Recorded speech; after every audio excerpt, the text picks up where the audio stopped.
At this time, we'll call the August 7th, 2017 Alexander County Board of Commissioners meeting to order. I will give a brief invocation, and the Pledge of Allegiance will be conducted by Commissioner Josh Lael, so if you'd please rise. Father, we thank you for this day. We thank you for the many blessings you've bestowed upon us. Lord, we thank you for Alexander County, its citizens. Lord, we ask that you keep our emergency personnel safe, our firemen, our policemen. Lord, just keep them and put a hedge around them and their families. Lord, we ask guidance and leadership as we try to make decisions for the county. It's the best interest of all of our citizens. We thank you for all the blessings you've bestowed upon us. In your name, amen. Attention, salute, pledge. I pledge allegiance to the flag of the United States of America and to the republic for which it stands, one nation, under God, indivisible, with liberty and justice for all.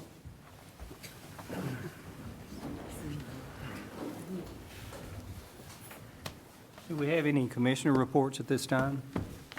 Mr. Chairman, I just wanted to bring a little bit of good news to the attention of Alexander County citizens. There was an article in the Economic Indicators newsletter, which is a publication of the Western Piedmont Workforce Development Board.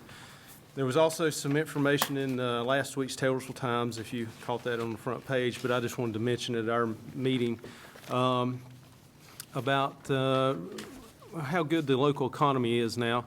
Alexander County's unemployment rate now has dropped to 3.4%, and it is the lowest in the Unifor area.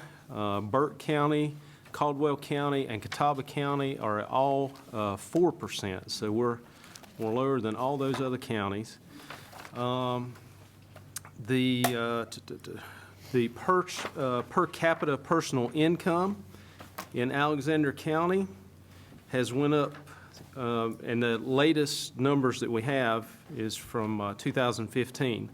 So between 2012 and 2015, Alexander County's personal income rate, which means people are earning more per year, it went up 14.1%. Burke County went up 9.6% in that time, Caldwell County 7%, and Catawba County 9.1%. So that's good news, which means our citizens are earning more money with higher paying jobs. And in North Carolina, that rate was 5.7%. So we were almost triple what the North Carolina average growth rate was. The national average was 8.8%. So Alexander County has done really good in that area. And just wanted to point that out. Thought it was good news. So. Very much so. Anyone else? Okay, hearing none, I would ask for a motion for the adoption of the agenda. Make a motion to adopt agenda as stated. Second. Second. Okay, is there any discussion concerning the agenda? Hearing none, all those in favor of adoption of agenda, please raise your right hand. Those opposed, likewise. At this time, we're at our public comment part of our meeting, and we have two citizens that have signed up, and very briefly, I'll read the rules of public comment. The public comment period is intended to allow the Board of Commissioners an opportunity to listen to citizens' concerns and comments. It is not a time for the board to discuss issues or answer impromptu questions. A time of 15 minutes has been established for public comment at the beginning of the first regular meeting in each month. Length of comment for each speaker is limited to 3 minutes, and Ms. Starnes will be the timer of that. So if you're presenting, just please look at Ms. Starnes occasionally. Please select one spokesperson to represent a group of citizens with the same concerns or questions. Comments are to be directed to the board as a whole and not to individual members. Citizens will be expected to be civil and courteous in their language and limit comments to issues of public concern. Topics regarding further investigation will be referred to the appropriate county officials or staff and may be scheduled for a future agenda. Any citizens wishing to address the board during public comment shall call the clerk to the board prior to the meeting to have their name placed on the list. As mentioned, we have two persons. We have Mr. Frank Lopez. So, Mr. Lopez, if you'd like to come up to the podium.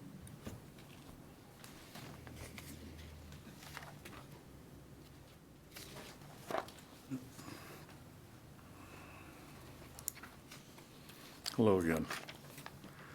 I will end this with a Tibetan chant at the end. Once again, we see Alexander County Commissioners providing another invocation that is apparently in violation of the U.S. Constitution and federal court rulings. While the 2014 U.S. Supreme Court Town of Greece ruling allows invocations, the court also laid out guidelines such as allowing other faiths and not compelling audience participation, which the commissioners are deliberately not following.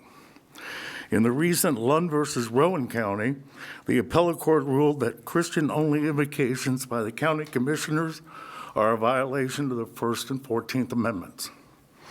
It would seem that Alexander County commissioners are deliberately violating court rulings in the name of religious freedom.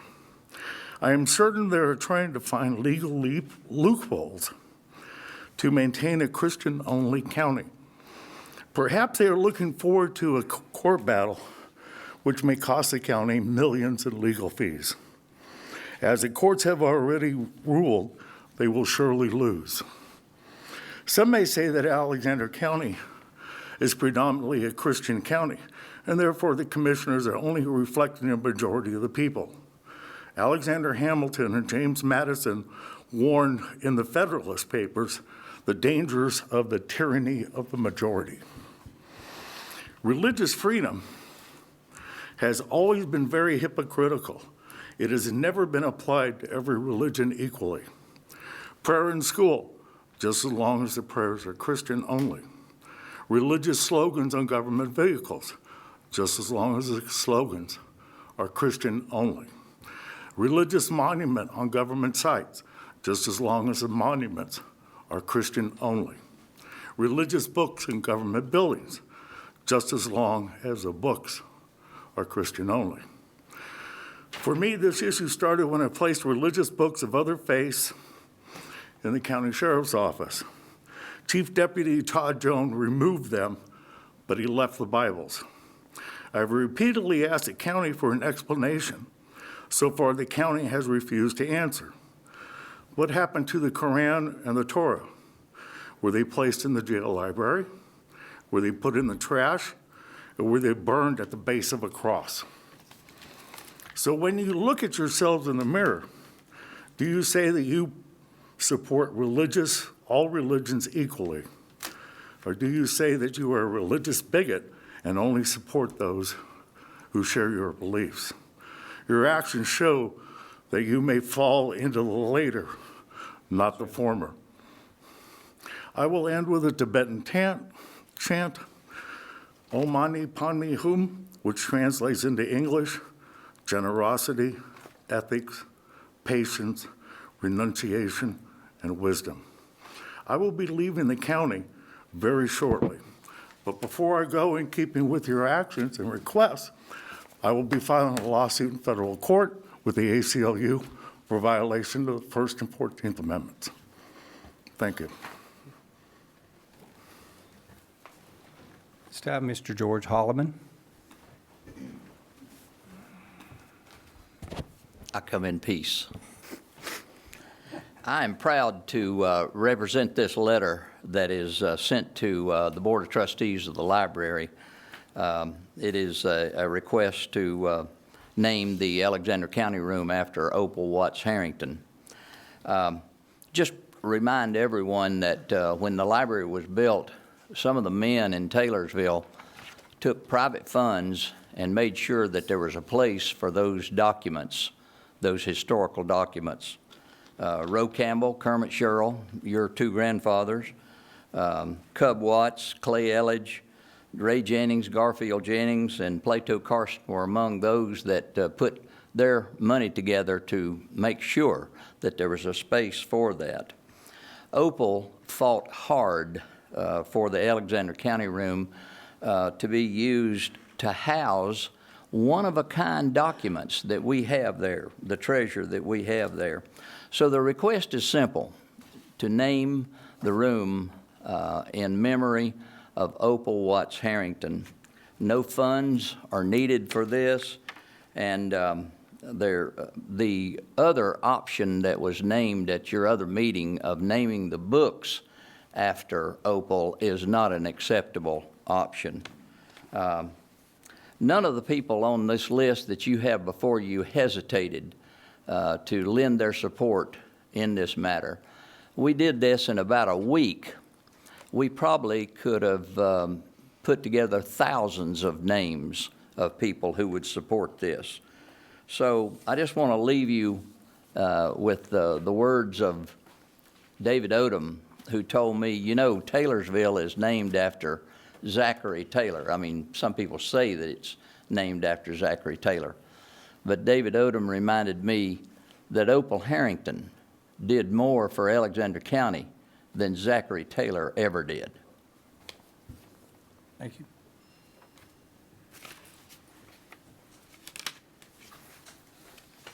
Okay, at this time, we're to agenda item number 2, Alexander County EMS 50th Anniversary Recognition and Proclamation. I recognize Mr. Doug Gillespie.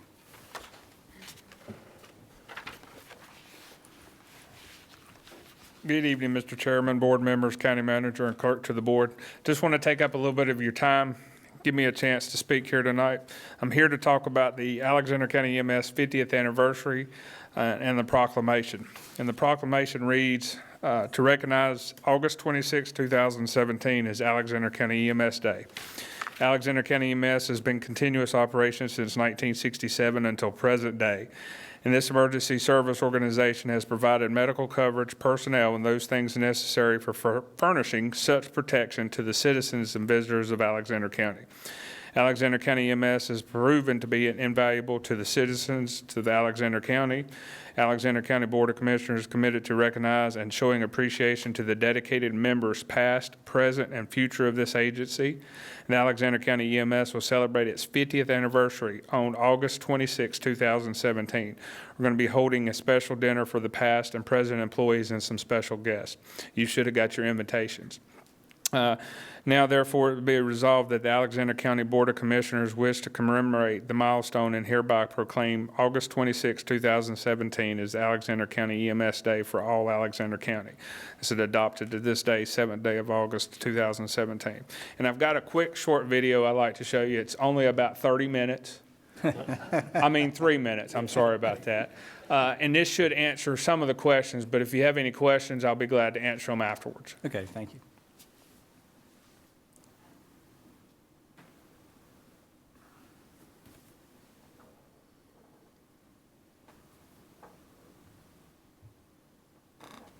That was short. That was, I like that one. That was good.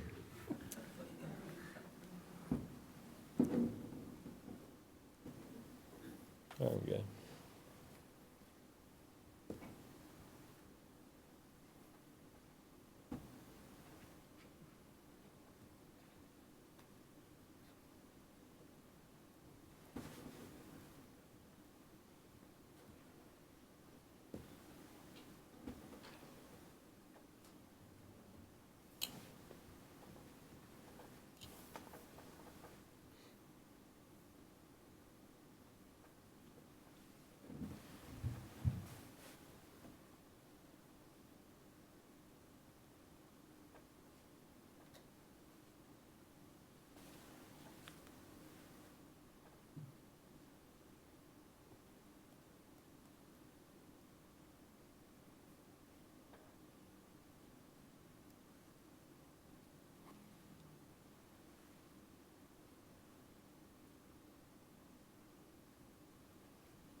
a long way.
I'd like to thank a couple of people on that. Eric Smith helped make the video, or he did most of the video itself, and Kristen Johnson has been helping set up the August 26th dinner for all the past and present employees and special guests.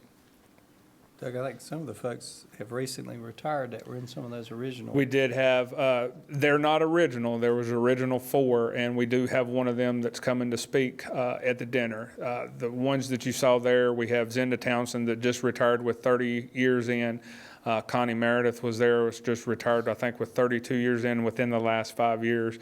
And Dale Key, and he has a little over 32 years in the service. So Tim Tunin was in a couple of those. He has quite a few years of service with us, even though he left us for about 20 or 25 years to teach at CVCC. And Hansel Burke actually is another one there that started in 1983 when we went advanced life support with IV procedures and stuff.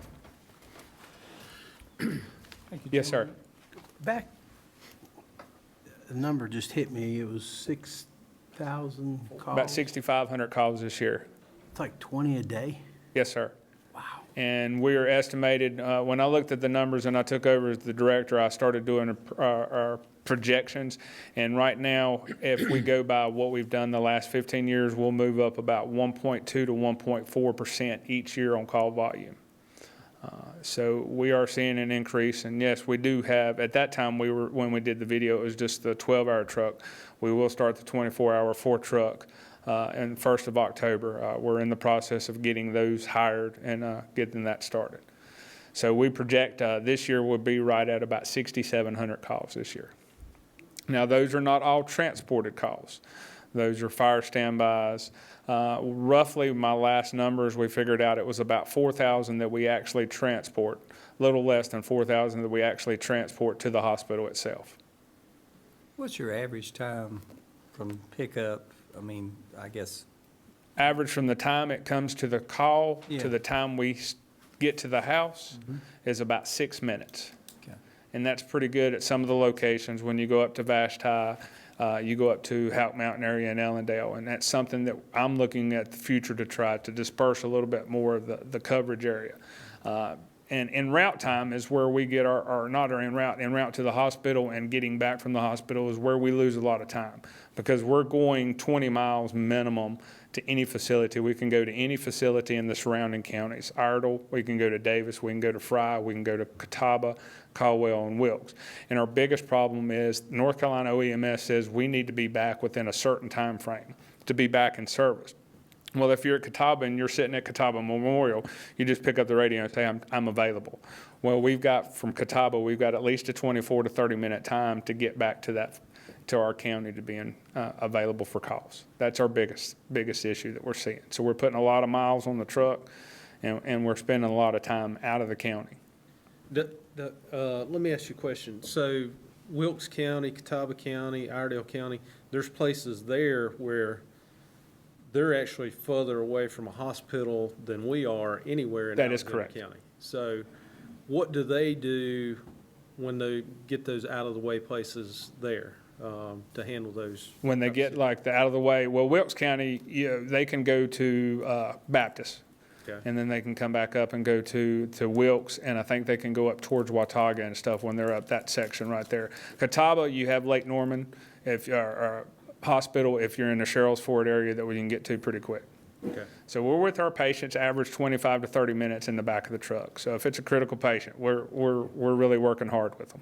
But I guess what I'm saying is, but it's not out of line even for these other counties that have hospitals there where they're 30 minutes away from a hospital. Wilkes as would be well. your one that would be similar to that. Now, Catawba County, they have a convalescent crews that handle all their out-of-county, sorts, to go from Catawba to North Carolina Baptist. They have some daytime crews that are set up towards a convalescent-style crew.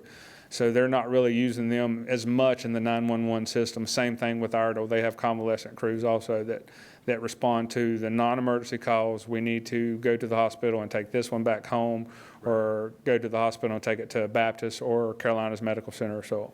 When you actually take that patient to the hospital, is that a fairly streamlined process once you get them there so you can get back to our county, or do you get Certain held up? hospitals, yes, it is a streamlined process, and I won't get into a lot of the different hospitals, but hospitals are the same thing as EMS in a lot of businesses. The turnover rate for the nurses in the ED, they're not there, and we're working on that. They do have set rules that they have to be done within a certain time frame, but especially flu season, we could be at the hospital waiting for the nurse to come get us, or waiting for a bed to open up in the ER for 30 or 35 minutes. You basically got to transition, hand them off. Yes, we hand them off to someone of higher level or equal level to us before we can actually leave the hospital and give a report. Plus, we have to make sure all the paperwork's in hand to that facility. Okay. I know we had talked about this several years ago, but do we need to revisit a convalescent crew? I mean, is that? Right now with that 4 truck, we're actually doing a lot more convalescent calls, so we're not really having Catawba or Iredell come in unless they're bringing them for their facilities such as Iredell Memorial. We're not allowed to go into Iredell and pick up a patient at Iredell Hospital and bring them back. So we're handling a lot of the valley transports with this 4th crew. Okay. We're handling a lot of the day-to-day things there with the convalescent. So in my opinion, I think having that convalescent crew would be a great thing, but having a convalescent crew that could run 911, which is what we're doing right now. We set the calls up. They have a set rules that they have to be scheduled within 24 hours, or have to have a time frame of 24 hours before we say, yay, we'll take it, or no, we won't take it. Okay. Any other questions, Mr. Gillespie? Thank you. One thing I would mention, and I did take Latin at Alexander Central, but even with Latin background, you guys do a lot. What you can do in the back of one of those trucks is, I mean, I'm looking at it and I'm thinking, okay, I know what that is, but I don't know what that is, and I don't know what that is, and I don't know what that is, and I don't. But, to me, it's just very impressive the level of care that a patient can receive during that ride, to the hospital, because, I mean, it's looked to me like essentially everything short of major surgery. Well, yeah, we've looked at that, and when we started back in, I think it was 67, and when they started, there was probably about 5 or 6 drugs that we had to call and get orders for to give. We had to call and ask for orders before we did everything. Now with Dr. Emmons, our medical director, we have what we call standing orders, where we don't have to call. If that patient's exhibiting symptoms A, B, and C, we can go ahead and do that procedure. Right now, we can give upwards of 70-some different drugs. Skill-wise, we're over 100 and some skills, such as, we can stick a needle in your chest. Trying to put it in layman's terms, we can put a tube down your throat to help you breathe. We can actually knock your breathing out if you're having difficulty breathing, and we breathe for you. And that is something that we really like here, and that's the reason why we try to keep paramedic levels, because it requires 2 paramedics to do this procedure. And having paramedic levels is the big thing. So there's quite a few drugs that we give, quite a few procedures, and to see, even in my 22 years, it was probably 40-some drugs, and we moved up to over 80 possibly. we can read 12 leads to see if you're having a heart attack. And we are early recognition of that. If we see that you're having a heart attack on our 12-lead machine, we'll actually call the hospital Fry Catawba, because there are what we call our PCI facilities, they're primary care. And we'll say, hey, we're coming in with a heart attack. It's considered what we call a ST elevation MI. And they will get us ready, so we don't even stop at the ER, we go straight to the cath lab. The survivability rate of those patients are tremendous by doing that, and Fry does a wonderful job. Catawba is just starting off in the last approximately 5 years, and they're going with leaps and bounds also. From a technology standpoint, are there, I mean, it's always changing with better diagnostic. Is that a challenge in keeping your units up to the latest and greatest? Certain equipment, I think we're getting ready to find out possibly next year that we need some more what we call LifePak 15s, because we've had ours for a little over 7 or 8 years. They're showing some new and improved ones. We're looking at IV pumps. We're looking at also different ventilators. But since we do have Valley Nursing, it is has a vent-dependent facility, its own hall. So we're hauling patients with bagging them and everything. So we are seeing the progression. There's a new machine out that we'd like to see called an iStat that reads what we call troponin level. It can read your electrolytes to give us a better clue of what we need to work on. Is it a necessity? In my opinion, possibly yes, but my guys are real good to look at the signs, look at the symptoms, look at the patient, and look at everything else and figure out what's going on. One more question, just about the process and procedure. So I believe now when someone has a stroke, that there's a way of cooling the body down. Am I correct about that? It's not just a stroke. There's also, for what we call cardiac arrest, there's the hypothermia formula that's going on. We do not work with it right now because of the equipment that you need. We'd have to have refrigerators. They'd have to be plugged up. They'd have to stay online. But there are some studies that are showing that's not the best for the patients right now. So that's still in an infancy aspect of everything. Okay, I didn't know where, that's what I was We have gonna the ask. Where is that capability. going? We have some refrigeration. We have ice packs that we can start the cooling process. It's a slow process. It's not going to be something that we're going to get them to 92 degrees Fahrenheit right there. We're going to have to wait till start that process and wait till we get to the hospital where they have the cooling blankets, they have the cooling fluids and stuff like that. Okay. Any other questions, gentlemen? Just, like I say, appreciate what you guys do, and glad you're around to take care of us. And as you say, I think this board, we've supported y'all and taking care of what you need, and we appreciate everything the crew does. Make sure they understand that. Looking forward to, did get the invitation and got it on my calendar, so I'm looking forward to being there. Thank you. And I'll just mention, all our EMS people are very passionate about their jobs, and we appreciate the fact that they take care of our citizens so well, and the job they do. They're wanting to keep going to school. We just had one that's getting ready to leave us to go to the health department as a nurse practitioner. We're always continuing our education. We have to have minimum of 24 hours of continuing education a year, and most of my guys are 50 and 60 hours, plus what we do on our own at the base. Yep. So we appreciate it. I'll make a motion that we pass the proclamation to recognize August 26, 2017 as Alexander County EMS Day in Alexander County. Second. A motion, okay. I'd like to read the, Absolutely. I think you read it, didn't you? read it first.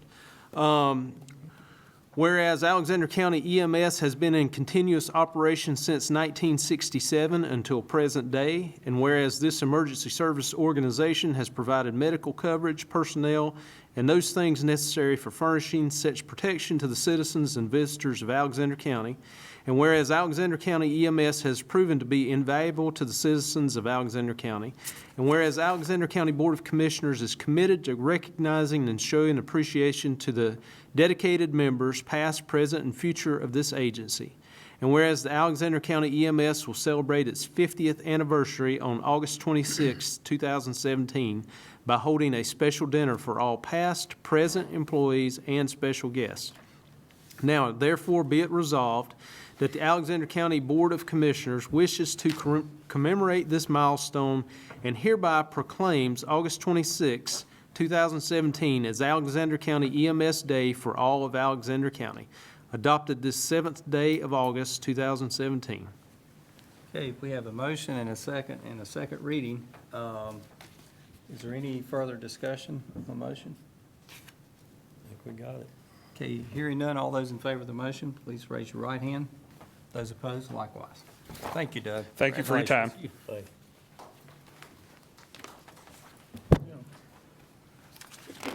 Russ, you're beating me up here, bud. This time, we'll recognize Russ Green, Emergency Services Director, for a bid approval for Emergency Services Air Trailer. Thank you, Mr. Chairman. Certainly appreciate the opportunity to stand before you tonight. As we've talked about the last couple of years in the budget process, county's been operating with a used, for a better term, worn-out air truck. It was purchased in early 2000s, used from Horry County, South Carolina. It has served us well, but it's to the point where every time we take it out, we have to do some kind of repair. So during the budget process, we asked you to set aside some funds, and you guys graciously did that, and we greatly appreciate it. Because the price of this unit does exceed $90,000, we were required to bid it. So we did the appropriate advertisement for bidding. Bids were received until 3 o'clock on July the 31st and were opened in my office at 3:15 as advertised. I gave you a spreadsheet before the meeting started, just laid it on your seat there, because it actually took me till about lunchtime today to get an apples-to-apples comparison. Bids came in originally ranging from $99,995 to $109,582. Didn't take long to realize we were looking at apples and peaches and oranges and everything else. We weren't looking at apples to apples. So I started with the lowest bidder, made some inquiries, made sure that we were getting an apples to apples comparison. The lowest bidder, when we looked at his trailer and his unit, actually turned out to be the high bidder. So that took him off the table.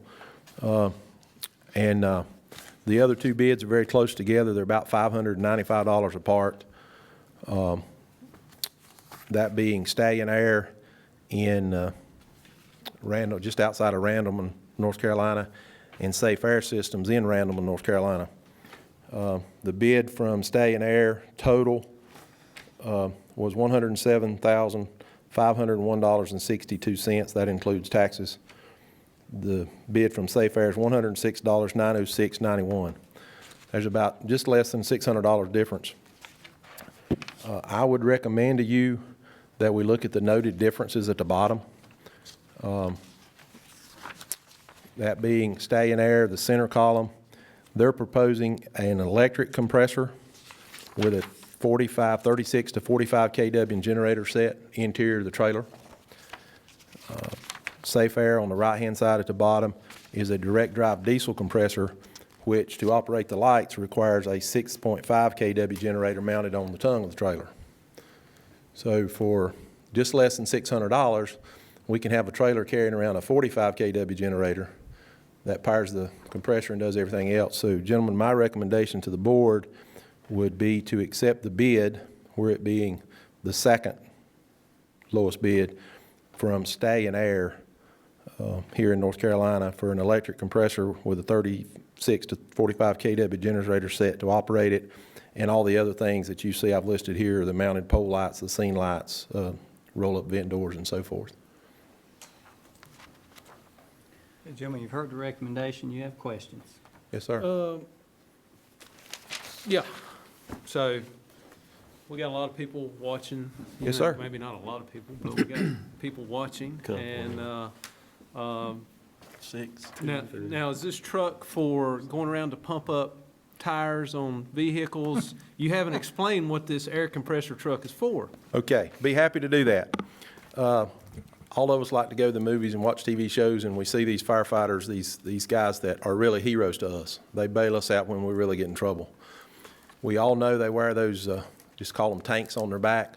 That's a self-contained breathing apparatus. Those things have to be filled every time they're emptied. This compressor is producing breathing air to fill those bottles. It will produce a grade of air that can fill a scuba bottle as well. for diving and searching and so forth. And one correction, this is not a truck. This is a trailer-mounted unit, so we don't have to maintain the truck. This will be able to be pulled by, most of our fire departments have a piece of apparatus to pull this vehicle with. And typically what happens at the scene of a large fire, we call and request it from the fire department that's housing it. They bring it out and leave it with the fire department. When they're finished with it, all the air bottles are filled, the unit's cleaned up, the storage units on there are filled. They bring it back, they fuel up the generator, and they bring it back to the station it's housing. Currently, it's being housed at the Ellendale Fire Department, and we greatly appreciate them because without them, we really wouldn't have a place to get it out of the weather. Commissioner Peel, you had a question? Yeah, take me to a fire here, if you would. You're fighting a big fire, and you've got bottles, and firemen are switching those out as they empty. Yes, sir. And this trailer has like 2 fill stations. It'll fill 2 bottles at each time because according to the new standards, you're required an explosion-proof cabinet. There is some hazard in filling these bottles. If you fill them too fast, you can overpressurize them, they can't explode. So this unit's designed with a through-the-floor explosion barrier. So if it blows in that contained unit, it blows out. We have seen in our history filling 2 bottles at a time. That's the truck we currently have. We can fill 2 bottles at one time and it works fine. They do make a 3-bottle fill station where you can fill 3, and we didn't feel like it was necessary for that. That was But- my question. yeah, Would so we what be better off with 3? Yeah. How fast do those bottles deplete? Well, they deplete, they tell you it's a standard is a 30-minute pack. You can buy some 45-minute packs, but they'll tell you a 30-minute pack, and I can tell you a fireman that's truly working hard and strenuously, he can suck down a 30-minute pack in about 10 minutes or less. That's why if you go visit one of our fire stations, and they're all fairly similar, you look at that truck and that pack's mounted on the side, you'll look everywhere around that truck, everywhere there's a space, there's spare bottles. So the fire department may have 20 air packs. They'll have a total of 60 bottles. They'll have 40 spare bottles. So they can switch them out. But what happens on a fire such as Bethlehem Baptist, one of the large fires we've had recently, the air truck comes, you get people that, not necessarily firemen, sometimes it's Good Samaritans out of the community. They'll shuttle bottles from the fire scene over to the air truck or air trailer. They'll get filled and they get shuttled back. And at the end of the day, Bethlehem's got Stony Point bottles and Stony Point's got Taylorsville's bottles and and it takes a couple of days sometimes to get all that sorted back out. But we feel comfortable that a 2-bottle fill station will suffice for our needs in Alexander County. That was my question. Yes, sir. Do you have natural, when you fill one up, does it naturally lose a little bit of air over time, or does it? If you fill it too rapidly, the bottle heats up, and yes, sir, you fill it to, there's basically 2 sizes. You got a 2216, you put 2,216 pounds of pressure in that bottle you're strapping on your back. Or you got a 4,500, you put 4,500 pounds of air in that bottle you're strapping on your back. And if you fill them fast, they heat up, and they will lose a little bit of pressure over time. If you lose more than 50 to 100 pounds of pressure, then you've probably got a leak somewhere. You know, the bottle needs to be serviced. Those bottles are required to be hydrostatically tested for safety's sakes every 5 years. So fire departments are doing a real good job keeping up with that. Years ago, that was something we put off, and then we'd come up and have a bunch of bottles out of date and out of service. But our guys do a great job, and I can't stand here and brag enough on what our fire departments do. They do an excellent job for us, and they're all volunteer. They're great folks. But any other questions I can answer? The current trailer is what, a 99? It's an 87 F800 with a Hackney body. It's a diesel truck, but it's got a diesel-powered compressor in it. The motor's got right 2,000 hours on the compressor. It gets serviced at least once a year, and we have to pull an air sample every 3 months to be compliant. We have a contract with Safe Air at this time. We pull the sample, put it in the mail. They send us back a report that says we've got good air. That's what I was getting at. You can get contaminants from what's running to fill your air. So I Yes, sir. think you've got your time out of the one that you've got pretty good. So I think we've stretched it just as far as we can stretch it. You retain it as a backup, I or is I it don't. more costly to keep it up than the value? I think it's more costly to keep it up, and my recommendation after this new one's in place would probably be to surplus that one, or maybe offer it to one of the fire departments, outlying fire departments that want it to keep in their station if they want it. But I think the maintenance cost on it just doesn't justify us keeping it. Well, I got just one question. Yeah. Glad you done your homework and getting these figures together, and actually, I talked with Mr. French earlier today. Yes, sir. And the one that looked like was the low one, and that was an out-of-state vendor, so I'm glad that, Yes, sir. you know, we're looking at these two that are in the state, and that it meets, you know, what you're looking for, you know, for all of that. So like I said, getting an apples-to-apples comparison, I thought I was pulling teeth in some senses, but talked with our finance director. Whether the state of Tennessee charges us taxes or not, we have to pay taxes to the state of North Carolina, so we have to add that into their bid. And we would pay that, finance would pay that to the state, and then at some period of time throughout the year, we get those dollars back. But initially on the purchase, we have to pay state of North Carolina taxes, regardless of whether the out-of-state company charges us or not. Okay. That makes a difference. I mean, that makes a $7,000 difference in this case. Yeah.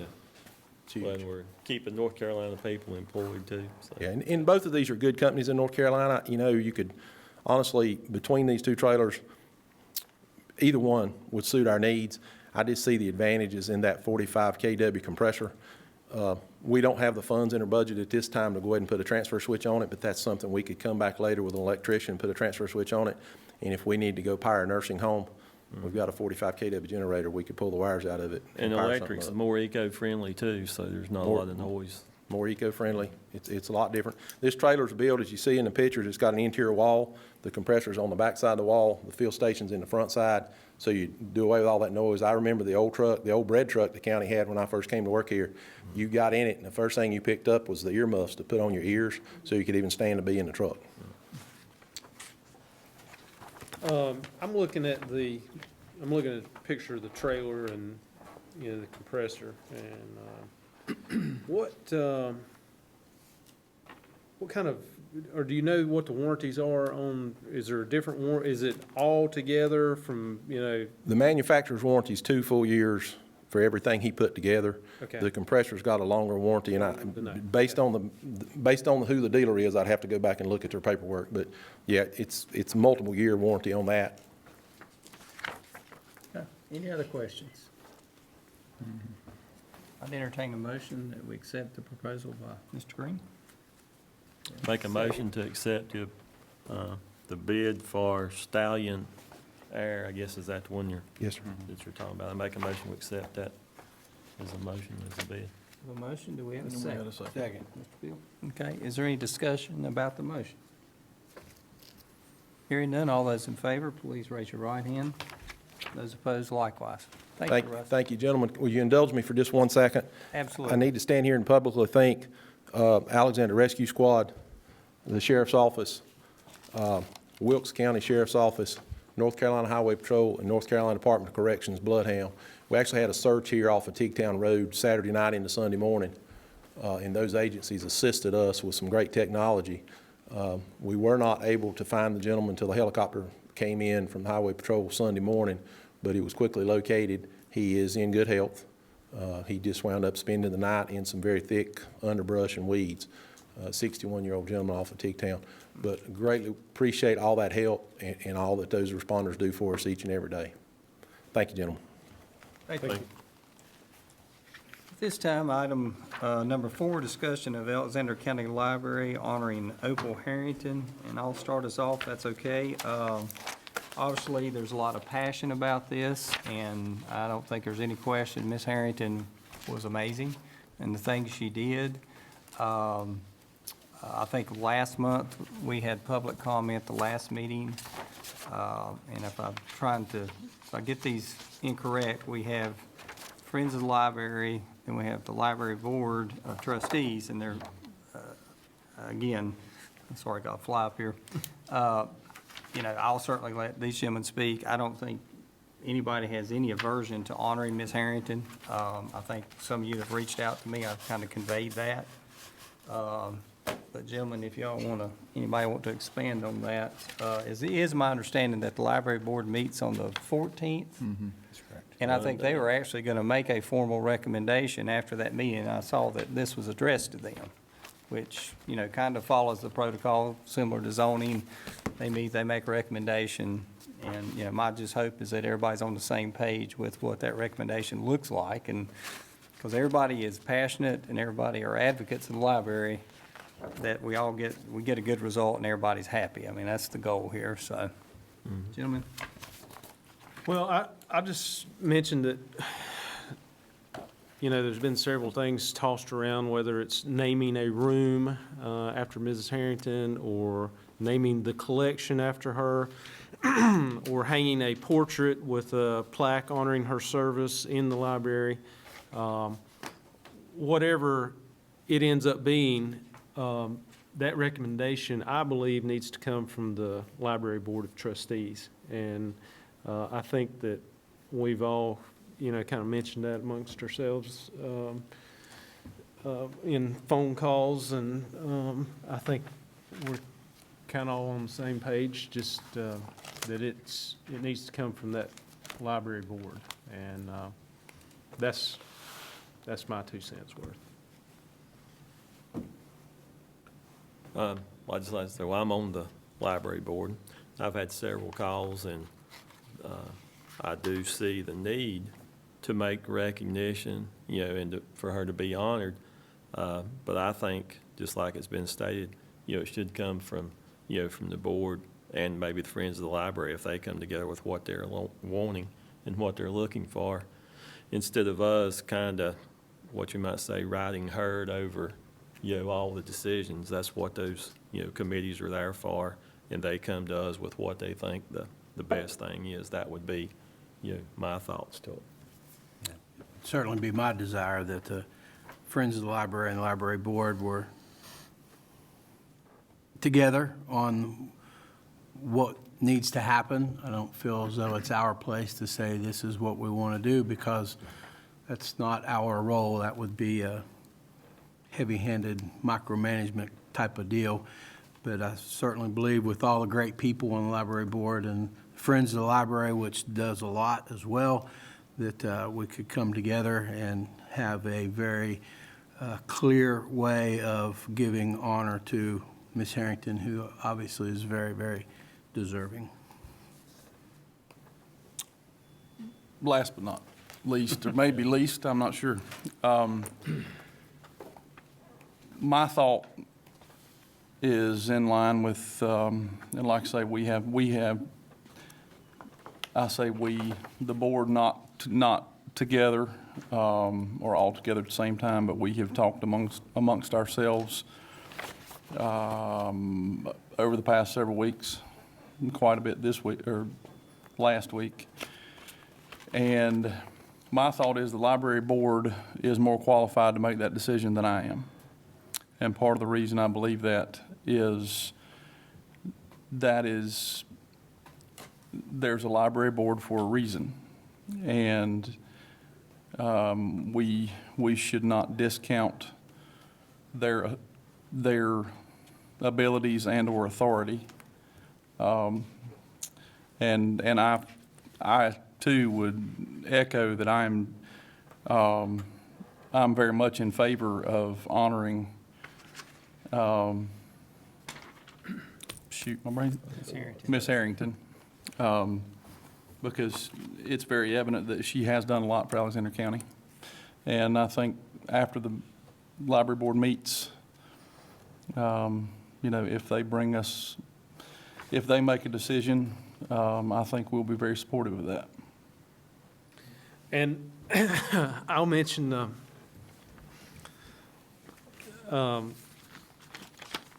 Mrs. Harrington. I didn't know her well, but she did call me one day to let me know that I had done something that she didn't like, and we had a great conversation. And she called me one day to let me know that I had done something that she liked. So she was a nice lady. I really enjoyed speaking with her. And, She's fair. She was fair. She was fair. And I hate to see her go on, but she should be honored in some way if she, and I don't know all the details or the ins and outs of her service to the Alexander County Library. And that's why I believe that the library board, in conjunction with the Friends of the Library, need to make that decision, so.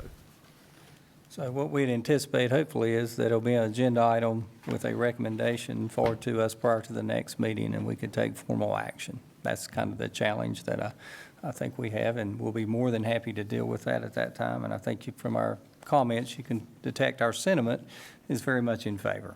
So, I'm just impressed that, Mr. Mayberry, you've had somebody call you saying that you did something they liked, Done something because I right. don't know how many of the rest of us have had. Like batting 500, one like, one dislike, so.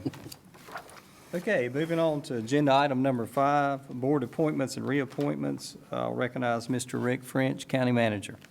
Thank you, Mr. Chairman. One appointment for tonight, appoint Shirley Mays for 2 years to the Senior Center Advisory Committee. Okay, you've heard the recommendation. Entertain a motion. I'll make a motion to approve the appointment as presented. Okay, have a motion. Second. Got a second. Any discussion before we move forward with the vote? Okay, hearing none. All those in favor of the motion, please raise your right hand. Those opposed, likewise. All right, Mr. French, budget ordinance amendments number 3 and number 6. Thank you, Mr. Chairman. Budget amendment number 3 is to budget for architectural services Phase 2, design, development, construction documents for the bank building renovations. The architectural fees paid by the general fund can be reimbursed later from loan proceeds if the county borrows money to make the renovations. I'd like to recommend that budget amendment number 3 be tabled until after the discussion that we're getting ready to have Okay. on that project. Sounds good. That CBSA is going to lead us in. And agenda item number 4 is to increase the health department budget for additional WIC state funds. Budget amendment number 5 is to adjust the project budget for revised cost estimates from the July 13, 2017 bid opening on the SureTape Job Retention Wastewater project. And that's in the amount of $150,000. And budget amendment number 6 is to increase the general fund local match for the SureTape Job Retention Wastewater project. Revised cost estimates from July 13, 2017 bid opening provide for additional county funds to supplement the grant funds. The original county matching funds of $35,000 were transferred to the project in fiscal year 2016.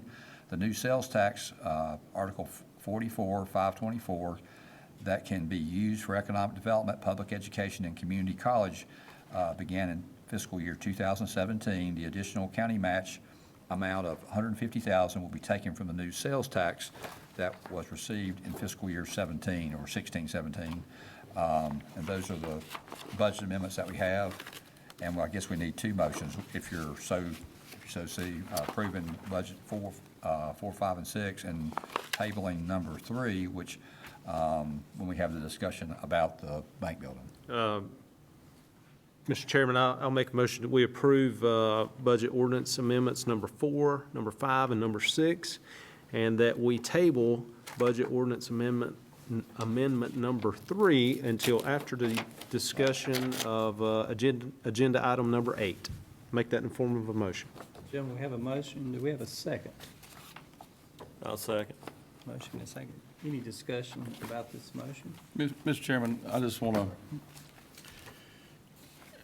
the budget amendment number 5, and Mr. French, don't sweat, I'm not, this is not negative. This is the wastewater, the SureTape Job Retention Wastewater Project Fund. And it's always good, and I like to see numbers where out of $1.2 million, we've got $930,560. That is a grant from Golden Leaf, and $278,640. That is an Appalachian Regional grant, and that we're actually only having to spend 150, yeah. $150,000 That's a great thing. to end up with $1.34 million in new infrastructure. That's correct. That's a pretty good deal. And I know I'm the whiny one when it comes to spending money, but when we're able to when we're able to find something, you know, I don't want to say find something, but when we're able to get something like that, it is definitely notable, and we should be very proud of the folks that were involved and made that happen. And Commissioner Lael, actually, we originally started with 35,000, but it's still 35,000 from general fund, so it's a total of 185,000 from general fund, but that's still a good deal for the county. For a $1.4 million project. Absolutely. Yeah, I agree. that's pretty good return. I'll take that deal any day. Yeah. At my house. Okay, is there any other discussion about the motion? Hearing none, all those in favor of the motion as presented, please raise your right hand. Opposed likewise. Okay, Mr. French. Next item is the approval of the contract for SureTape wastewater project. As you have in your packet, there were 3 bids that were opened on July 13th. A bid from Buckeye Bridge, Stillwell Enterprises, and Iron Mountain Construction. Iron Mountain Construction's bid was $1,597,022. Stillwell Enterprises of Sylva, North Carolina, their bid was $1,393,229. And Buckeye Bridge of Canton, North Carolina, their bid was $1,175,861. West Consultants, who were our engineer on the project, recommended the low base bid submitted from Buckeye Bridge in the amount of $1,175,861.90. And they recommend this. They are the lowest bidder, and still their contract appears to be properly qualified, and the bid is responsive. There's 2 alternates, but alternate number 1, which is the chemical feed system, which is for odor and corrosion control, is something the engineering firm is not recommended at this time. They're hoping that can be resolved with a change order, and hopefully that will be within the money that we have. And then the other section is a metering manhole. But West Consultants recommends the low bidder, Buckeye Bridge of Canton, North Carolina, in a low bid for the SureTape Technologies Job Retention Wastewater Project, $1,175,861.90. Okay, gentlemen, you've heard the recommendation. I'd entertain a motion if you feel so inclined. Make a motion to approve the Buckeye Bridge bid as stated by county manager. Okay, have a motion. Do we have a second? Second. Okay, is there any discussion about the motion? One question, Mr. French. If the alternate has to be exercised, which it will at some point, and it's not within the budgeted amount, then that becomes a additional cost to the project? Yes, sir. Same way with number 2, correct? Number 2 is something that we're meeting with the industry about. They're sharing the cost of that item. And what is the approximate amount on that chemical feed system or the odor control and erosion control? Let's see, on the bids, that is, for Buckeye Bridge, the chemical feed system is $70,306. That's what they bid. The manhole metering station was $44,435.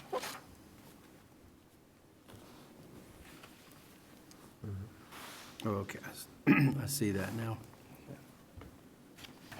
Okay, thank you. Yes, sir. Well, if in fact we do have to do the chemical feed, we'll still be coming in under what the other bids were. Hoping that Yeah. we have a contingency built into the project, that contingency, hopefully there won't be as many items, and that we can use those funds. Hopefully, that can be done. Looking at number 2, that seems to be more for the industry controlling knowing their costs, Yes, sir. being able to measure it. It does, yes, sir. Okay. Okay, is there any other discussion or any questions? Okay, hearing none. All those in favor of the motion as presented, raise your right hand. Those opposed likewise. Okay, now the big one, presentation of the office building project, Community One Bank. Mr. Ernie Seals, CBSA Architects.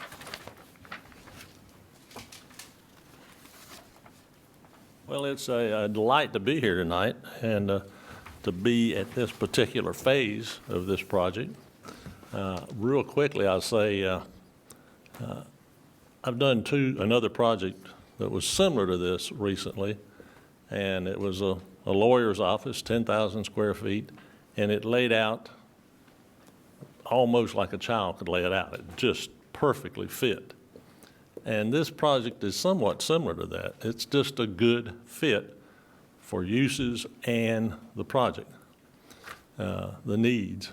I have with me tonight my partner, Steve Walker, and he's really done the yeoman's work on it, and he's going to go over the plans with you, and then we'll have any discussion you want to have after that. Steve? Thank you, Ernie. Mr. Chairman, Commissioners, Manager, and Clerk. Next slide, please. Okay, hopefully you can see all that on your screen, can you? Can you see the plan on your screen? Need a bigger screen. Better eyes. Okay. What I'm going to do is start in the lower right-hand corner and kind of walk through the various departments and how they work. At the very bottom of your screen, that's the view toward Main Street. If you're on Main Street, that's the side of the building that you're going to look at. If you're on the right side, that's the big parking lot that used to be for the bank. And of course, if you go off to the left, that goes back toward where the courthouse is. All right, so starting in the lower right-hand corner, that's where the bank used to be. If you come in through the front doors, you'll get to the tax office right there where the bank used to be. And then right above that, that's where the Register of Deeds is going to be. So that's that corner block right there, lower right-hand corner. You go up above that, and you can kind of see the door that goes out to the parking lot on the right. If you come right in through that door, you go to Planning and Development. And at that point, you can, go in and down the corridor a little bit further, and you can kind of see where the corridor kind of goes up a little bit. That's where somebody can come into that little short corridor and can either go one way or the other as far as obtaining permits for building permits or for environmental health.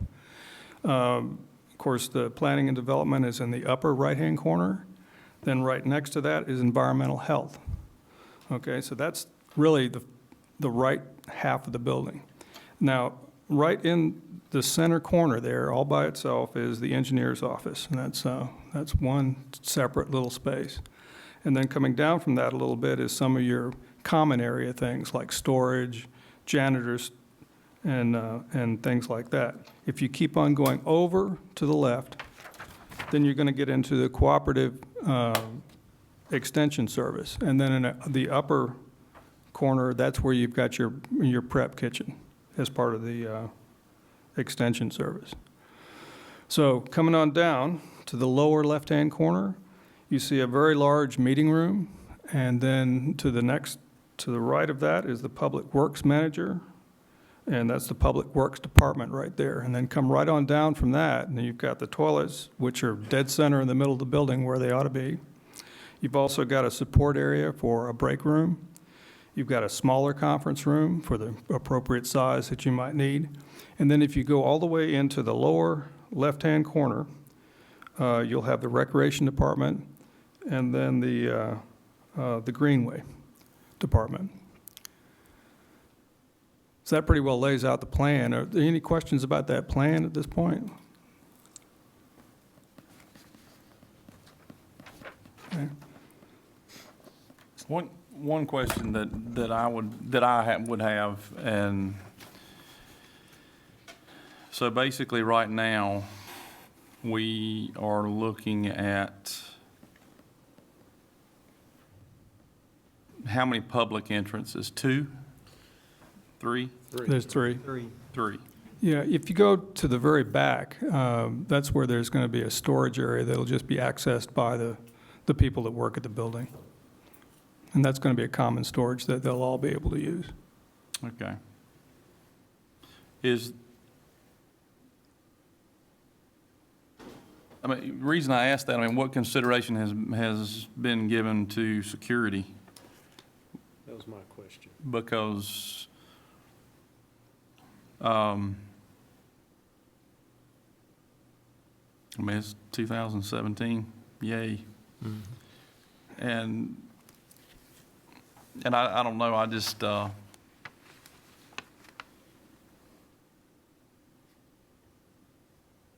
my only concern is the public, and nothing against the public. You know what I mean? But the public can go essentially, I mean, they can go anywhere. Anywhere in There's no, the tax office has a little lobby. But other than, you know, I guess the Register of Deeds has a lobby, They do. and the, you know, planning and development kind of have, and I just, you know, Commissioner Lell, I think that would be, we would have a series of cameras, have to have a series of cameras in the building for security purposes. And one other item in the where the cooperative extension area, in that same area would be soil and water. But there, we had also talked with them. Soil and water would go in that area. Mr. Finch, in regard if all these departments move in there, how many people does that equal in this building? I'd have to figure it, I don't know off the top of my head, but it's a number of departments. We would clear out the old Wittenberg building, we would clear out, of course, Register of Deeds and Tax Office. Also the building, the Health Department purchased with the funds from home health sales, so that building would become empty, which would allow our Health Department to expand into that building and also be able to do more clinics and generate more funds to help support the Health Department. So it's basically help us with 3 buildings, getting out of 3 buildings. And I'm just thinking, you know, the total number of employees, that is a big parking lot. It is. And that helps with your employees, but, you know, our customers are our citizens. Right. Just want to make sure that we would have adequate parking for staff And we would. farther away from the building, and your customers closer to the building. Certainly. I just, I guess my question about security as well, because if you go into a lot of other government buildings in other counties, then you've got one main entrance that you can go in. Now, you can leave a lot of side entrances, but you have to be funneled in through that one entrance, and it's, you know, for security purposes. We have to protect the people that are working there as well as the citizens that are in that building when they're there.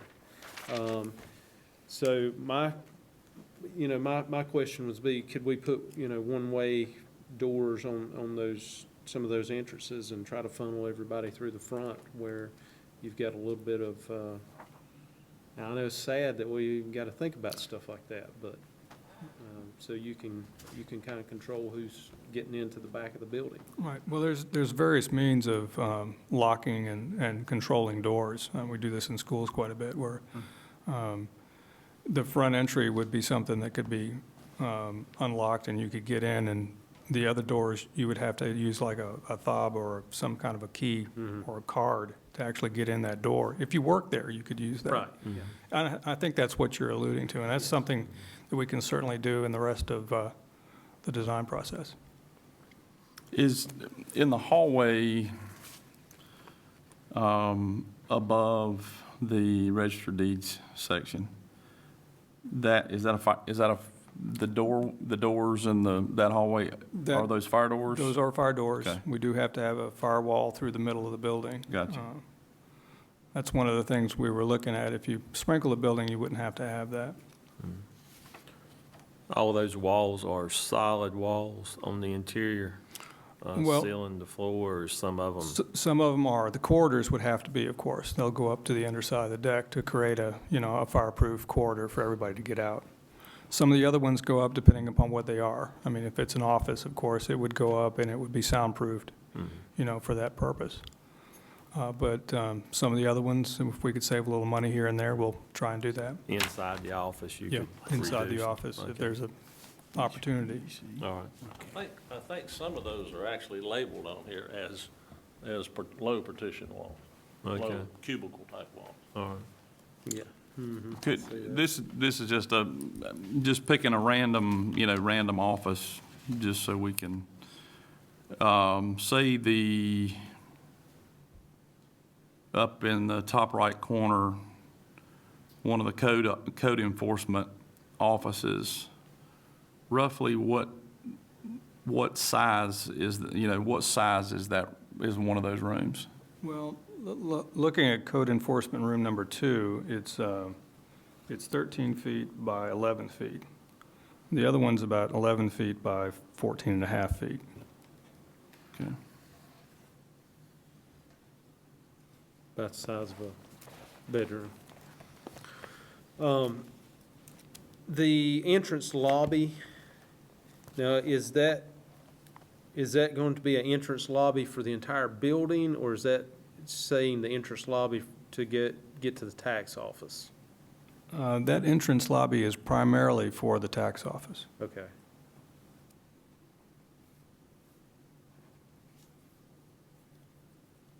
Rick, I know we talked a little bit initially about shared conference rooms, kind of you sign up for them, and I'm just saying, the company I work for, I think there are about 220 people in our corporate center, and we have 3 conference rooms, and that includes a boardroom, and you sign up for it, which minimizes the need for number of conference rooms individually. Correct. And I was trying to add these up, but I see one at the front of the building to the left-hand side, and I guess I see these little meeting rooms in each department. Is that, in essence, is that serving the purpose of a mini conference room, I would say so. for better use of words? Yes. Yes, sir. There's a larger meeting room in the left-hand side that could be used for 2 groups that will allow us to do training and have other types of meetings there. Planning board can meet there, recreation board can meet there, tax office could have meetings there with reval. So it could be used for multi-purpose type meetings. So those kinds of things. I'm seeing. Is that what's that seat, about 65 people, looks like? I'm not I sure. counted 51 on that, just to the left, before you get back to those 2 conference tables, and then I counted that quickly. I counted 51 based on their little dots there. That's actually a room we could use for work sessions or meetings if we wanted to. So we have the big room there with approximately 50 seats, and then we've got 1, 2, 3, 4 like conference table areas to the right of that. Am I looking correctly? That is correct. And keep in mind that one big room can be subdivided with some partitions. That's what I was going to ask you. If need be, there where that wall is at the last long row of apparent seats, that could be opened up, and essentially you could have a third or more of that room enlarged. That's right. I'll add this comment about the small departmental meeting rooms.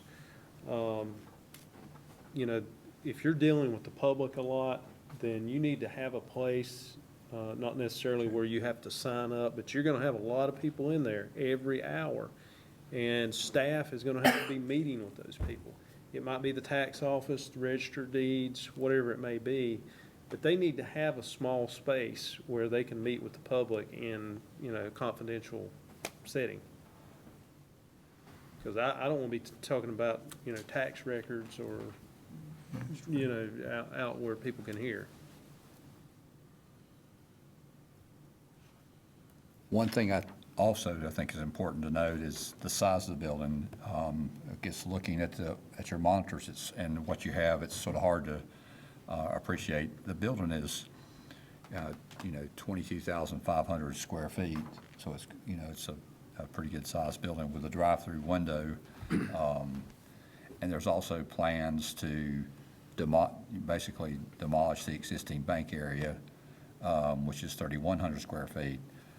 The project estimate that we have, as when we first started talking about this, and you have that information in your packet, is $1,905,447. There are 3 alternates. One of those is for a fire sprinkler system, another is asphalt paving, and the other is exterior painting. And you have the prices for each one of those, the estimates for those, cost estimates there with them. It's $84,000 for the fire sprinkler system, $50,000 for the asphalt paving, and $3,113 for exterior with a contingency. And then what we had mentioned earlier, was as part of the architectural engineering fees, that's in line with what we talked about originally with CBSA, which is the $56,250, which is part of that $125,000. This may be a crazy question, but I know when we first looked at this building, I think we all felt very comfortable at our purchase price. You know, and not knowing what an upfit would be.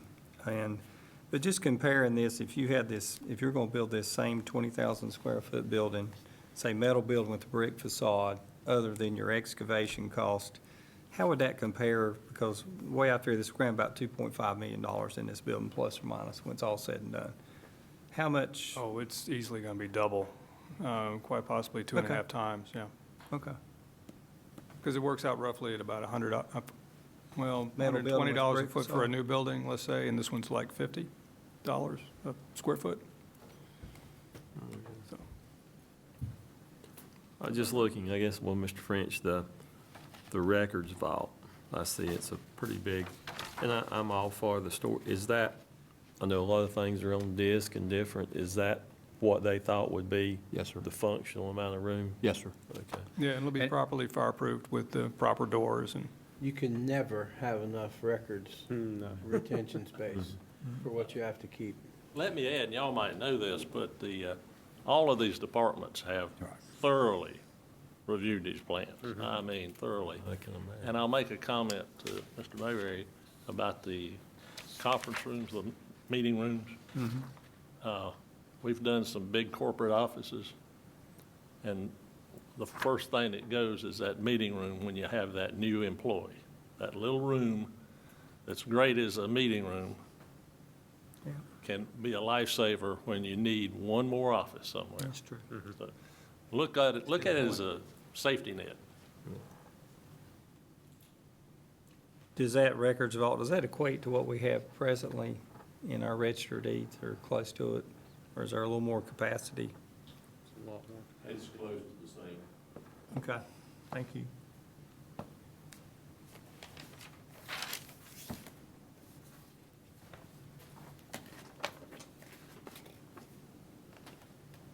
Would you like me to run through the rest of the drawings? Before you do, I'm coming up here so people won't be wondering what he says. Rick mentioned this, but we took preliminary plans. Each department, we put it together. Each department has reviewed and gone over, and I think everything has been incorporated, at least that I know of.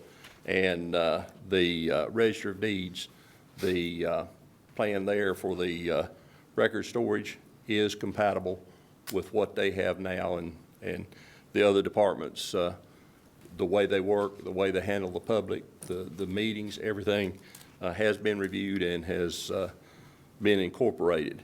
And the security, we'll probably, from what you said, need to do a little work there, but as you come in, the planning and environmental will have doors that are locked, and there's the meeting room there where people can fill out their paperwork, but if somebody comes in, needs to come in to meet with somebody, they can. They'll bring them in and so on. Same thing with the Register of Deeds and the tax office. Of course, they have public areas where the public is held in an area unless they need to come in and meet with somebody. The storage room, Darrell, right there above the engineer office, it's accessible through the environmental storage. That storage room is accessible from the environmental and also from the extension service. It has an outside door, and we have talked about that'll be an area where the muddy tools and boots and so on, you can come in from the outside. You may wash them off, but you can leave them there to dry, and it's a place that is secure. You're not tracking stuff through the building that's going to be leaving a muddy mess, and can be cleaned up fairly easily. It's just open on the backside. Well, it's open on the backside, but it's also open to get into the extension service, and environmental service has access to it also. And inspections could get access if they needed it, but. Yeah, that's where most of your dirt's gonna come into the building from, is from those, somebody out in the field looking at. Yeah, the extension service and the environmental is where most of it'll be. Inspections will have some, but we'll be able to handle theirs also. Okay. So just back to the records vaults, I want to make sure we got enough room, and not be Yes, down sir. the road a little ways. We're like, man, we gotta rent a place to put stuff in, so, but everybody seems to feel good with the size, and they thought that was sufficient. Yes, sir, the comments have all been incorporated, all departments have reviewed, and I think we have a plan that will work. All right, thank you. Just one comment on the prep kitchen in the agriculture extension area. Darrell, would you like to mention just why they have to have, I know, because there's probably people watching or listening saying, why do they need a kitchen? So, The extension service does a lot of training of people, food preparation and so on, and the kitchen is set up, will be set up so that they can essentially conduct classes in there to show how and process and so on. And I think it'll be a benefit to the extension service in being able to do that again. And I think it'll be a benefit to our residents of being able to participate in those programs here locally. And it will be set up to where there'll be tables out there as shown, but those in that audience will be able to see what's going on as far as the cabinet and the stove, as far as preparation.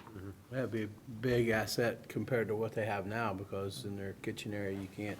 It's Right. just a Right. hallway like. And as I said, every department's looked, and that was one thing that the extension service did a lot of looking at and working on, and I think we've got it up to what they had wanted or expected. I think one of the big pluses is you've got your tax office, your register of deeds, and your planning all in there. So if you're coming in to do a project here, you got kind of one-stop shopping, where now you're at Whitburg, even though I realize a lot of this stuff's online. Right. And I certainly challenge us as we build this to build in whatever technology we can as far as infrastructure to totally take our technology to the next level. I mean, correct me if I'm wrong, but I don't think we take debit or credit cards for building permits. Right. That's mind-boggling to me today in 2017. So I think we need to leverage everything we can from a technology standpoint when we do this. And we will.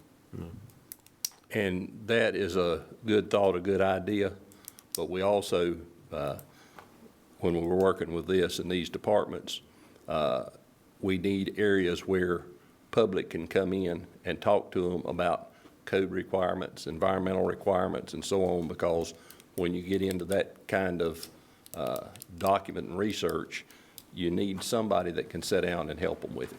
And No.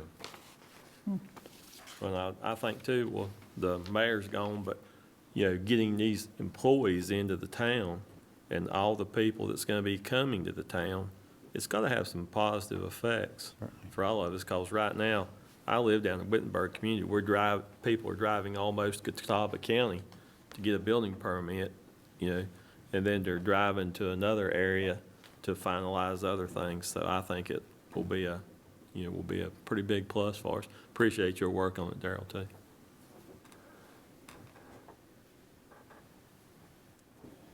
Proceed. All right, I'll just go through some of the rest of the drawings that we use to actually get to the point where we can do a really good cost estimate. That's just an overall plan without the furniture, kind of gives you an idea about some of the room sizes.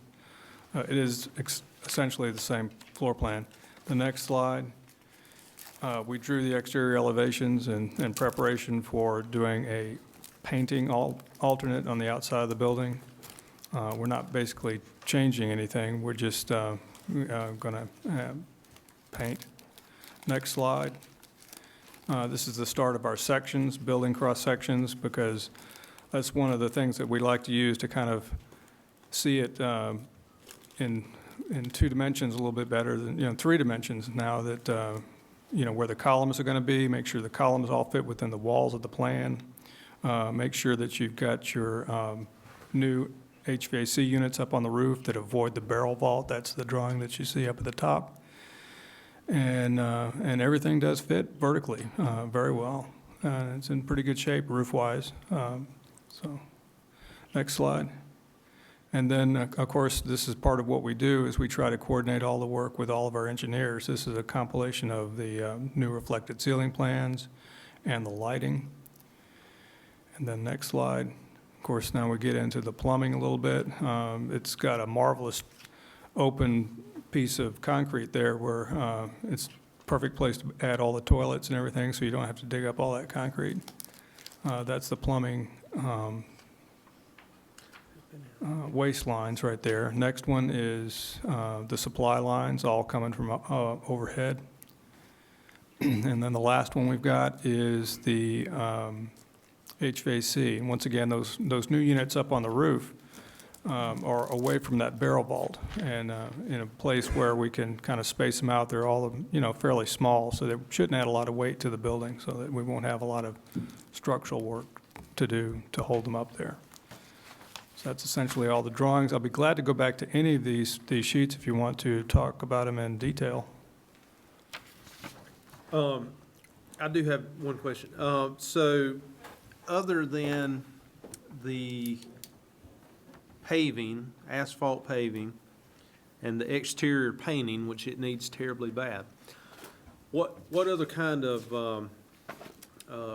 repairs do you have that you think are going to be needed outside? Because I know there's some, because I've stopped and I've looked at the building, and there's going to be some exterior work that's going to have to be done. Maybe not a whole lot, but Right. some. But one thing I noticed while I was up on the roof, if you look on the metal roof, it's all put on with exposed fasteners.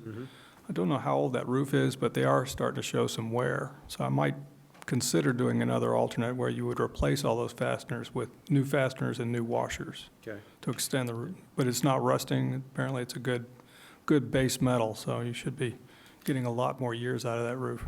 I think there was some ceiling work needed to be done there at the front when you come in. Yes, there are some repairs around the front.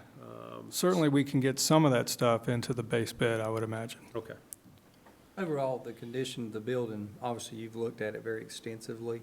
Yeah, it's pretty sound. I didn't see any roof leaks, and we'll have to make some adjustments with the roof drains, but, that's something we'll take care of as we get on with our drawings.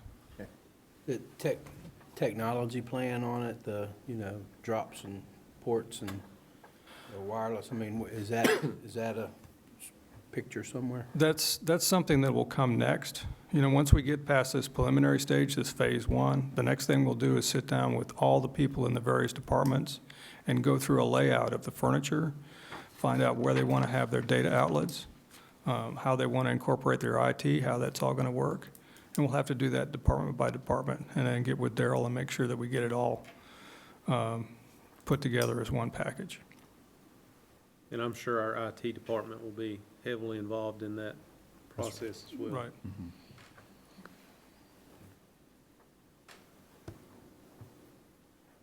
Any other Let questions? me add one note there. Our IT department will do, once the floor plan is square, our IT department will do a layout for IT access. Darrell Robertson, the county engineer, just said that our IT department will do the layout. So, got to come to the mic. You know that, Darrell.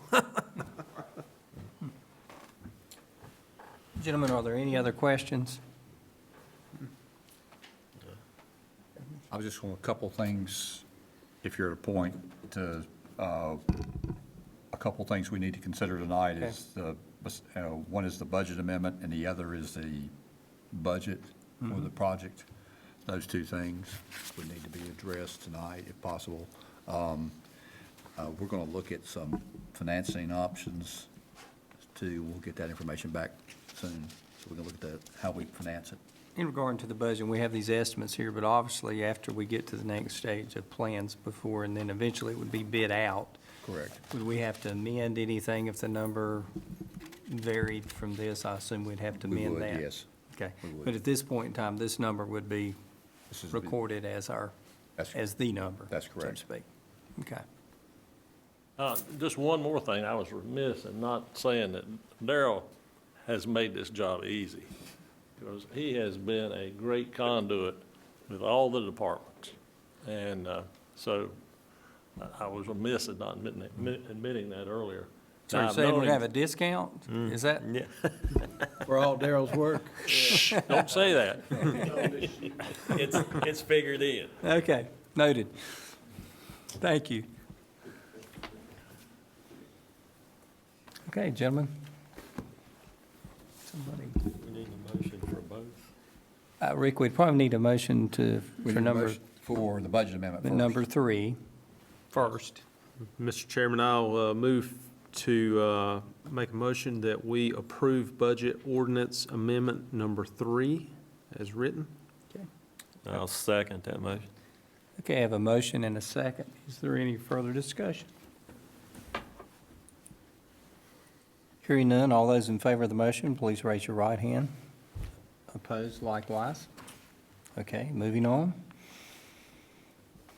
For the project. Budget. We need a motion for the bids. Well, we got to approve the project budget, is that what you, yeah? Yes. Okay.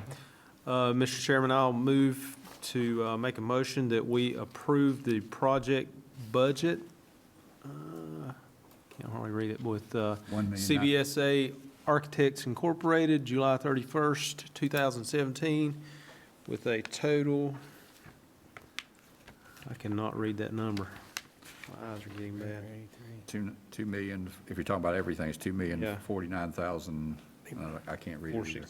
460. number. With a total cost of $2,049,416. So we have a motion. Do we have a second? I'll second that motion. Okay, any discussion about the motion as presented? One question. The alternates that are included in that motion.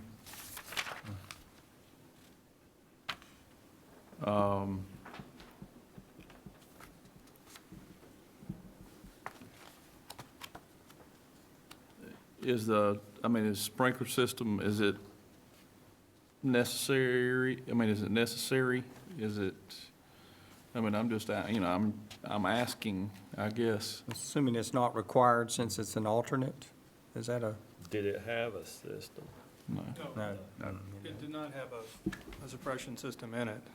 So it was, you look at the code two different ways. If you put in a sprinkler system, then you don't have to do firewalls. You can have a larger area. You might not have to do certain things to the walls and the corridors.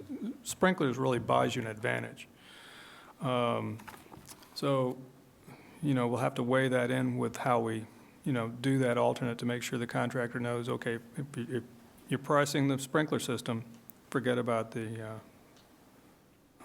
firewall, that kind of thing. Well, I think we need to include those alternates there, and it gives us flexibility right now. Well, and I guess that was part of my question or discussion, is honestly, I was looking at it as 1.9, 1,905,447. And then, In the bundle. okay, alternates are exactly that, they're alternates. They're not, and I'm, not saying I'm against the alternates. I agree, I think the building's gonna need painting. That's a, While you're doing it. It's got to be painted, and as far as the sprinkler system goes, I think it is bad practice if we spend all this money and don't put a sprinkler system in it. You've got county tax records, and I say sprinkler system, I would prefer some sort of fire suppression system that is, maybe not water-based, so, yeah, I know that. But we've got a lot of records there that, you have to protect, so. Well, I'm guessing you could do a cost versus benefit, like the sprinkler, if you get 84,000 for the sprinkler, but you don't have to do this, this, and this. Yeah. And you can put them side by side, and maybe that sprinkler system buys you more than it costs you, or maybe it's a wash. And I'm sure there's a big discount on your insurance. so. Definitely. Yeah. Right. So, Like I said, I was just asking. good points. Okay, any other discussion about this motion? Okay, all those in favor of the motion as presented, raise your right hand. Those opposed, likewise. All right, Mr. French. Thank you, Mr. Chairman. Several things for county manager's report. I'm sorry, I'm jumping ahead. Next item is sales tax. We've collected $3,988,133 in regular county sales tax for the county. We budgeted $4,422,000. That's 90.1% collected of 91.67% of the fiscal year. And in the regular sales tax, we are 5.85% ahead for the same time last year. We have one more month of revenue for the 16-17, and again, this is for the 16-17 budget year that just closed back at June 30. And in addition, new sales tax, we've collected $1,239,362. In new sales tax dollars, we budgeted $1 million. We're well ahead of that number, and we don't have anything in comparison since it is the new sales tax. Each month, we collect about between $350,000 and $400,000 in regular county sales tax, and the new sales tax is broken up monthly, so it's an even number every month. So that's the sales tax. If there's any questions, I'll be glad to try to answer those. Any questions for Mr. French? Okay, we have none. Moving along. Next item, I want to report about the letter of intent for the water line extension project and the letter of intent to fund the sewer collection line extension and pump station upgrade. We received both those letters, just received those from the state. The loan amount, the first $3 million of the water funds are at zero interest. The remaining $1,971,335 is at 1.91%. Sewer is at the same. It's the first $3 million are at zero interest. The remainder, $2,181,300 are at 1.91%. There's a schedule, and I'll get that to you. But basically, you're probably talking almost 2 years from the beginning to where we really start laying pipe. We have already started the process of advertising for the RFQs, which is the request for qualifications for engineering services for these upcoming projects. On August 25th, we'll look at those proposals. I'd like to ask tonight that we have two commissioners that serve as the infrastructure committee, which is Commissioner Lael and Commissioner Mayberry, that we can meet with them and talk to them about them and then bring back a recommendation at our September meeting so we can, once we get the engineer on board, that'll be a big step because engineering report and engineering approvals and all that stuff statewide is very important to this project. So just want to give you that information hot off the presses. So are there any questions about that? No, I'll just mention one more time, that's huge. For those who are listening, we got $3 million worth of water funds at 0% interest. Another $2 million of water funds to put in water lines at less than 2% interest. We've got $3 million worth of sewer line funds to go in at 0% interest, and $2 million of sewer line funds at less than 2% interest. And these are big items that is going to help Alexander County push forward with economic development projects. So, sorry to interrupt. That's all right.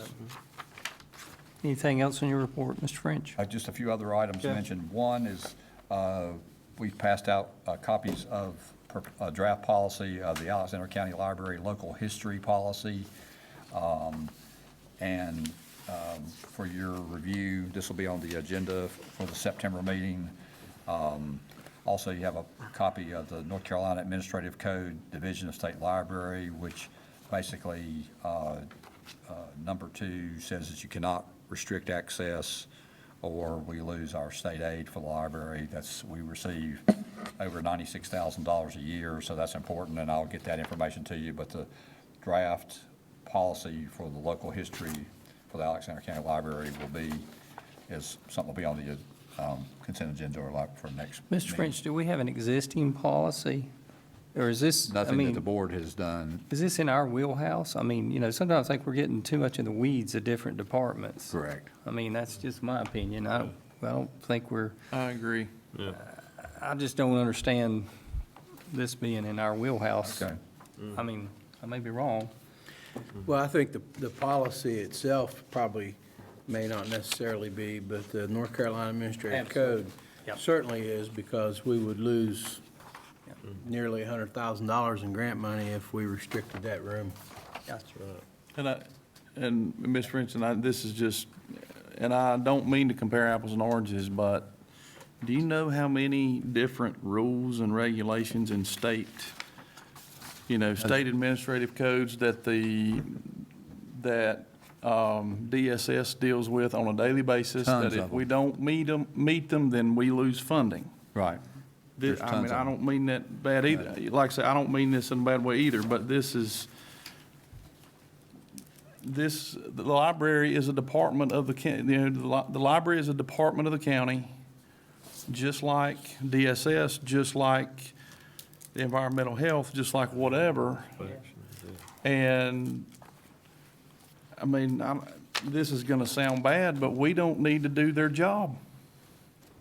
Whether it is the job of the library board or whomever.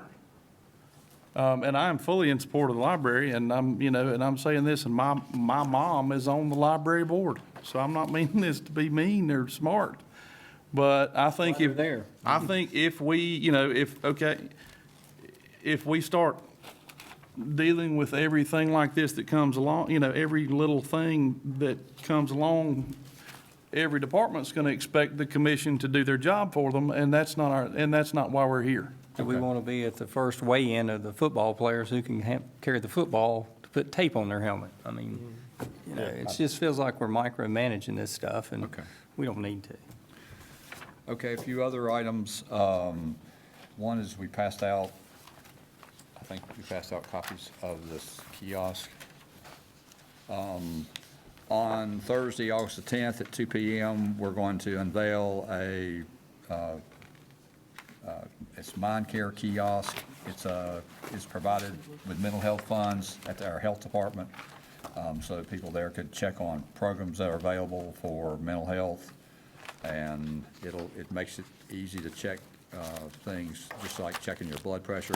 It talks about resources, and again, it's something that Valya Health provided funds for, so that'll be on August the 10th. On August the 18th, there's going to be an event. Mr. French, let me get back to that. So that kiosk is going to stay there Yes. from now on? It's Yes. not just there on August the 10th? That's correct. Okay. So if Commissioner Campbell wants to go by and That's correct. check on his mental health, he can do that at Right. any time. May need it after night. And it If might you be, got any. I'm not joking, it'd be a good thing if all of us went by there and just Could or couldn't be. saw that, Right. And, it's a good thing. Via Health, it's, how many counties does Vi-Health? 23. 23 counties now, so it's getting bigger and bigger. And Mr. French is chairman of that. Yep. He does a great job. He represents as well. I'm actually on that board too, of commissioners, and when we have meetings, he's like the president, you know? Everybody knows him. Alexander County's being represented, and to get one of these kiosks is a pretty big thing for Well, Alexander we're County. excited about it. I hope it, I want to see it and be a positive thing for us. Counties are locating the kiosk either in the health departments or at DSS, so we're curious to see how that works. Also, another event that we have on August 18th is our first annual, we're calling it the Clear the Kennel Adoption Event at the Alexander County Animal Shelter. We want to propose a $25 adoption fee. Our adoption fees are normally $80, trying to basically clear our kennels.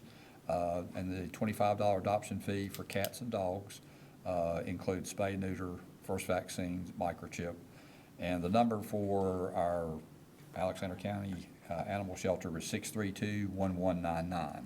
Would you please not tell my children? All the Lael kids. Yeah. All the Be sure ladies, to tune call in. it. This is your Please number. not tell my children about that. We'll actually deliver a dog and cats to your house. That's something very positive. Also, something not so positive is that the Hidden Night Festival road race that we've been doing for the last 10 years, we are not going to be doing it this year. So just want to make that announcement. We've been contacting some of the runners, and we're putting out a e-newsletter to all the folks that participate in our races next week, so we'll contact them about it. So I think that's all I have for the manager's report. I have a number of items for closed session, though, Okay. unless someone has some questions. Any questions? What happened to the race? Well, we changed the course is one thing that happened to us. I really felt like it was getting a little bit dangerous on Sulphur Springs Road for us, the runners coming that way. And we were really suffering getting numbers of volunteers. When you have a course like we had it with, the half marathon starts 13.1 miles away, 10K, 6.2 miles away, and then a 5K run, and they all sort of follow the same course. Everything has to be coordinated. We had to bus everybody out. So we had, people would go and pick up their packets, and this is more information than you wanted, at the elementary school, and then we would bus them out to their starting places. And then our finish line was at the Hidden Night Center. So it's really spread out to volunteers, and with 6 aid stations and emergency services and everybody else that's involved. It's a lot of people, and it's got really tougher, but I was really concerned about Sulphur Springs Road. It's very dangerous. And what a lot of people don't realize too is every race, every parade, every public event, we're manning those with emergency service people, and, That's right. that's, And the sheriff's It's department. tough. The sheriff's department's having to have people work extra time, and They yeah, are. there's a lot to it. There is a lot to it, and we actually do 4 races, so it's, and that doesn't count the other things we're involved in, like the Christmas parade and other things, but, anyway, we'll fill you in more on that, but that's all I have for my report. I just want to mention this kiosk one more time. I'm not, the mental health funding in North Carolina and across the nation does not get enough money. And a lot of those people end up in our jails and our prisons because they can't get the help that they need. Also, I think a lot of those people, a lot of the opioid addiction is linked, and some of it is linked to depression, other types of anxiety. So what I wanted to ask was, do you see do you see that our state and our nation is starting to recognize some of those issues and you know, maybe trying to find ways to help these people that, you know, need help? Because depression can, you know, cause a lot of problems, not just for that person, but for the family, for their employer. Not in North Carolina. Okay, that's what I wanted to know. The funds have been greatly cut to, right now, there's, back years ago, there was almost 40 LME MCOs, which are the management entities that work with mental health programs. Today, there are 7. And so that's one of the reasons that Valia Health, which used to be called Smoky Mountain, is so big. But funds have been cut. This past year, funds were cut again. And just received a notice today that there's another $4 million, almost $5 million cut statewide. And services cannot be provided if their funding's not there. As creative as folks get, the funding for the facility over in Lenoir was done with a grant and Foothills, which used to be the area program we were a part of, which at the time, a long time ago, was Alexander, Caldwell, McDowell, and Burke. And Burke pulled out, and so we had to join someone else because as this thing has sort of evolved, that we save money by selling buildings and doing different things. Long story short, that facility is provided in Lenoir. Now the programs that we're going to be offering there will not be provided at the level that we had hoped because the funding will not be there.